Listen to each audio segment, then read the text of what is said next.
بعد الأداء الخرافي لنادي الهلال السعودي في كأس العالم للأندية، ارتفع الكلام على أن الدوري السعودي أفضل من الدوري الفرنسي. فهل الدوري السعودي فعلا أفضل من الفرنسي؟ ولو كان هذا الكلام صحيح، فليش الجهة المسؤولة عن المشروع صرحت بأن الهدف المعلن رسميا هو إدخال الدوري السعودي ضمن قائمة أفضل 10 دوريات في العالم بحلول 2030؟ فالفضول جرني إلى البحث من مصدر إلى مصدر لمدة أسبوع كامل. فلو حاب تسمع تحليل واقعي بدون تطبيل أو هجوم على المملكة، فأنت في المكان الصحيح. لو تفتح وثيقة الرؤية السعودية إلى 2030 وبالتحديد الصفحة 60، بتشوف واحد من أكبر الأهداف، ألا وهو رفع صادرات وإيرادات الدولة من غير النفط من 15% إلى 50%. نمو الاقتصاد في القطاع الغير نفطي كان بمعدلات يعني غير طموحة بالنسبة للمملكة العربية السعودية. يعني لازم الدولة تستثمر في أكثر من مجال حتى تنوع مصادر دخلها، وهذا اللي سوته المملكة. ولكن كان في قطاع معين السعودية استثمرت فيه مبالغ ضخمة حتى تضرب عصفورين بحجر واحد. فأكيد أنا أتكلم عن قطاع الرياضة. فاقتصاديا أنت تتكلم عن قطاع القيمة التقديرية فيه من 700 إلى 800 مليار دولار سنويا. في توقعات تقول أن بحلول 2030 راح يزيد الرقم إلى 1 تريليون. فعكس الشائع، السعودية مو بس تستثمر في كرة القدم، لا، في أموال ضخمة تم استثمارها في رياضات ثانية. بس اللي لفت انتباهي مقابلة لولي العهد السعودي الأمير محمد بن سلمان لما سألوه عن سبب الاستثمار الضخم في مجال الرياضة الإلكترونية، فكان الجواب صادم وفتح مجال بحث ثاني. أولا تكلم عن الجانب الاقتصادي بأن الرياضة الإلكترونية أكثر القطاعات نمو في العالم بنسبة 30% سنويا، فالأرباح خيالية كل سنة. بس هذا الشيء العادي، لكن الشيء اللي مو عادي It's like beating Hollywood today. So one of the streamer on the esport, he have more than 2 billion views, more than the biggest Hollywood movie. It's amazing. So it's serious. ولو ما استوعب، تعال إلى استثمارات السعودية في الرياضة. عدد متابعين كرة القدم 4.2 مليار، الكريكت 2.5 مليار، السلة 2.4 مليار، الهوكي خلاص فهمنا. السعودية من 2016 جالسة تبني ترسانة إعلامية ضخمة وعلاقات وتحالفات يمين ويسار. فاللي أبي أوصل له، لو قيمنا مشروع الدوري السعودي بدون ما نحسب الأهداف السياسية والاستراتيجية والاقتصادية بعيدة المدى، فأنت راح تظلم المشروع. وجهز لك كوب شاي أو فنجان قهوة وروق، لأن بندخل في الأرقام والتعقيد.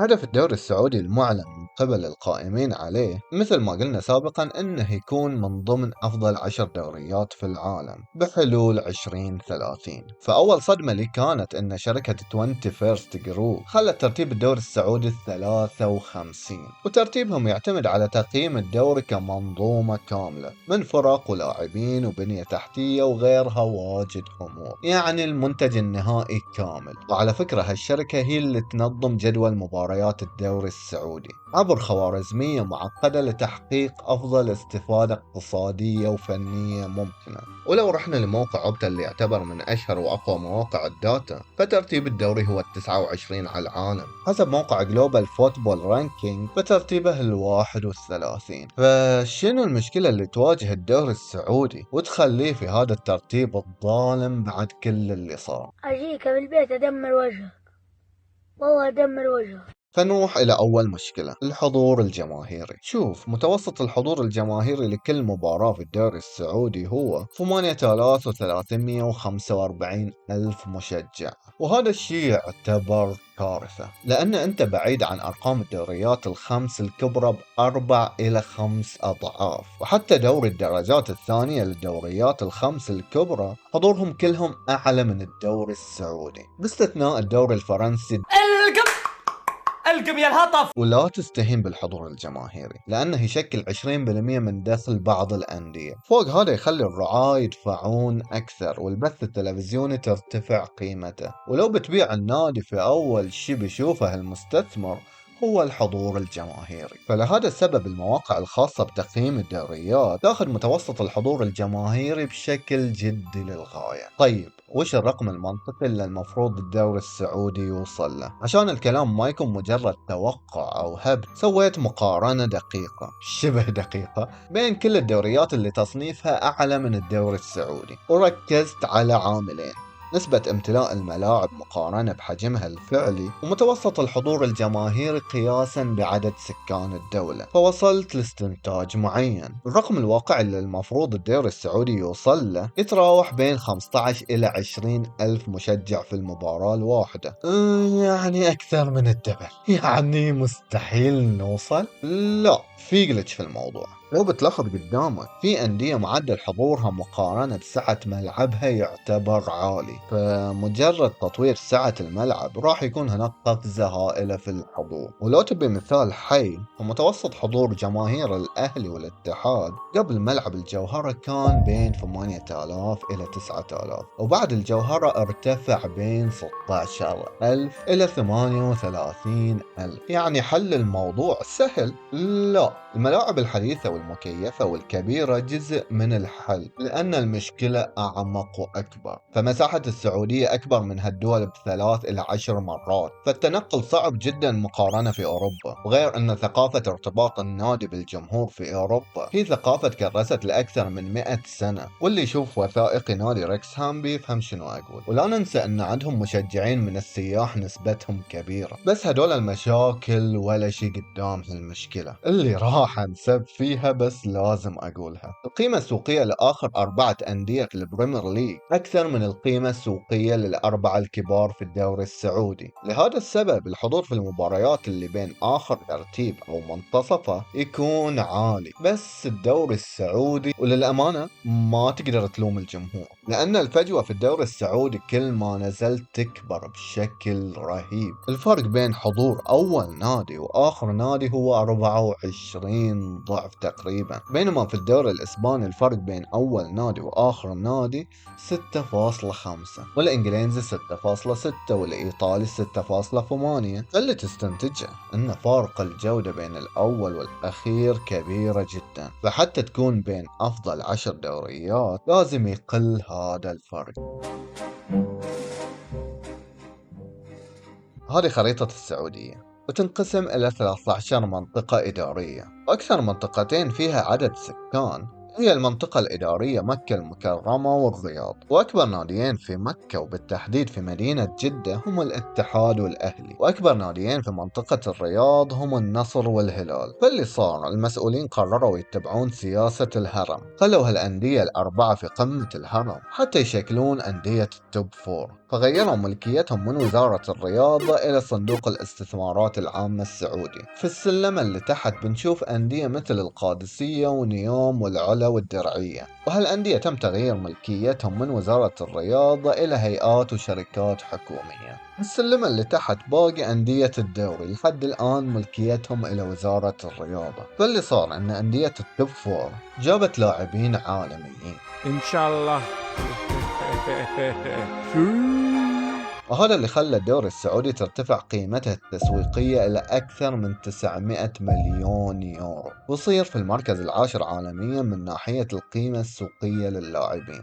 اللي صار بالتبعية نجوم أكثر، معناتها متاجر الأندية صارت تبيع أكثر، والحضور الجماهيري صار أكثر، وعقود الرعاية والإعلان مدخولها صار أعلى، وحقوق البث التلفزيوني ارتفعت، حسابات السوشيال ميديا ارتفع عدد متابعينها بشكل كبير. فالدوري السعودي اسمه صار يتردد في صحف أوروبا بشكل مستمر. كل هذا جذب طمع المستثمرين الأجانب والعرب حتى يشترون الأندية السعودية، فهذا خلى قيمة الأندية ترتفع بشكل كبير. فحاليا يتم دراسة العروض المقدمة لشراء 14 نادي من شركات أجنبية وعربية، وراح تتم على دفعتين، ولحد الآن في 170 نادي راح يتم بيعه على المستثمرين العرب والأجانب. بس الموضوع راح ياخذ وقت. وقد يسأل سائل: طيب مو ظلم أن أندية التوب 4 تحصل على دعم غير مشروط من الدولة؟ فحتى المستثمرين لو دخلوا صعب ينافسونهم، فهذا راح يضر الدوري.